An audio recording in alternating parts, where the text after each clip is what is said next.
Hi guys, I'm James, I'm native English and I can speak Spanish and Italian. In this video I'm going to talk about AI and the relevance of AI when it comes to language learning. So AI is artificial intelligence and essentially it replicates, you can use it to help on your language learning journey, and I'm going to talk about my thoughts towards it. So I've got two sentences that I'm going to say. I'm going to talk about my opinions on each one. So first one is AI will replace language schools and teachers. Is that true or not? In my opinion, no it isn't. The reason is because when you're learning a language, you're learning it for the purpose of connecting with another human. So you want that social interaction, basically.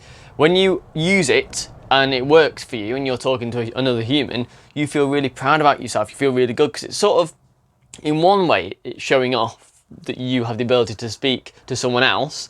And in another way, it's like a personal satisfaction. You get a little bit of a feel-good chemical when you say something in a different language and you're understood. They understand you, and you get, you get to your goal. So say, for example, you're in Spain in a restaurant and you're saying, oh, or in a bar and you're saying, oh, quiero una cerveza, por favor.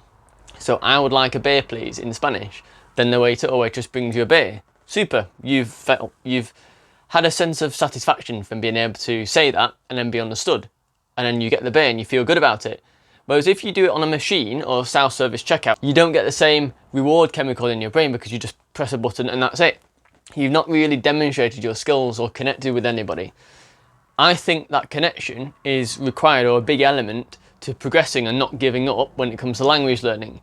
So if you've got if you're at a language school with other students and a teacher, or if it's one-to-one sessions with a teacher, your goal is to get to know them a bit more and to understand them, or to do a role play or scenario or something, and that's part of the human connection. So I believe that you can use AI to look at words and find out the grammar and the more technical side of the language, so you can find out what is this grammar, what's this tense, give me a list of vocab. You can ask ChatGPT for a lot of those things. But I think when it comes to your motivation, you're thinking to yourself, wow, I've actually had a conversation with a native Spanish speaker and it was all in Spanish. Then you can feel really good about yourself, and then that helps your motivation, it helps your progress because you can keep going for longer essentially. It's really hard to learn a language. There are quicker ways to do it, but it's really hard in general.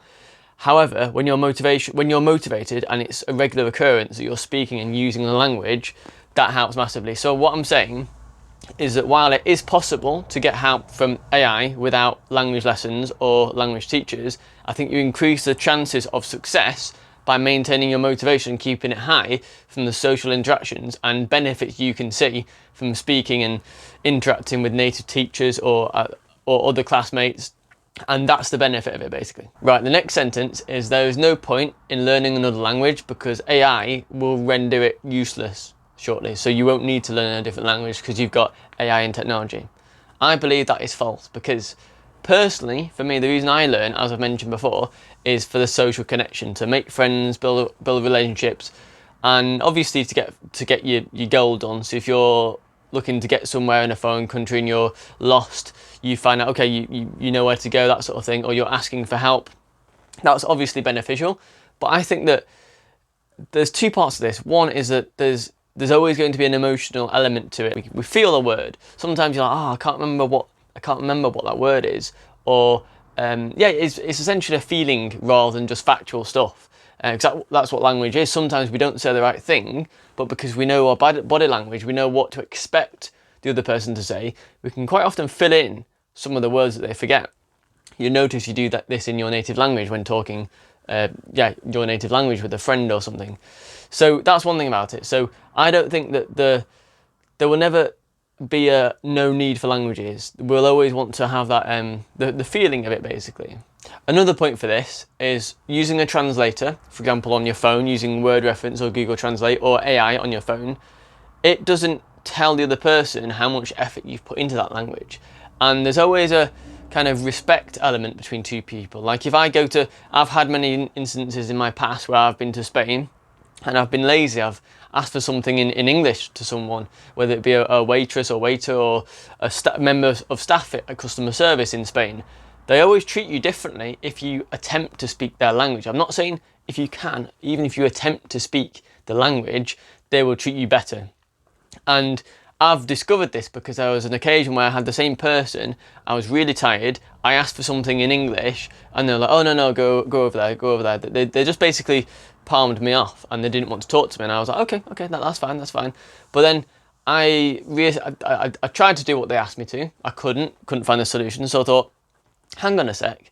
Let's try and learn some. Let's try and use some of my Spanish. And I wasn't quite sure what to ask because it was quite specific. It was in an airport basically. I had some issues, and I went back and I said what I knew in Spanish, and I tried to get around it. Complete different change of mentality for that person. They were like, "Oh yeah, over there, right, no problem."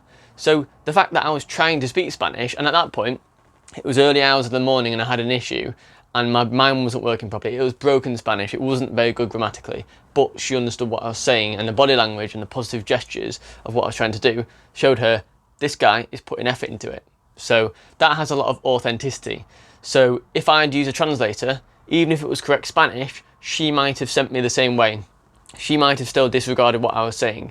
So I've learnt that for a fact. So if you put effort into learning a language, and even if it's not perfect, even if it's broken, and you make an effort to speak to someone, if it's in the right setup and there's no background noise and stuff, and you can actually have a conversation, then you'll be amazed at how much difference that can make. So that is one benefit of learning a different language, and one reason why I think AI and technology can't take over that completely, because you won't get that value there. Overall, I think that AI is great for language learning, but I don't think it's the answer, and I don't think it will replace the need for us to use languages.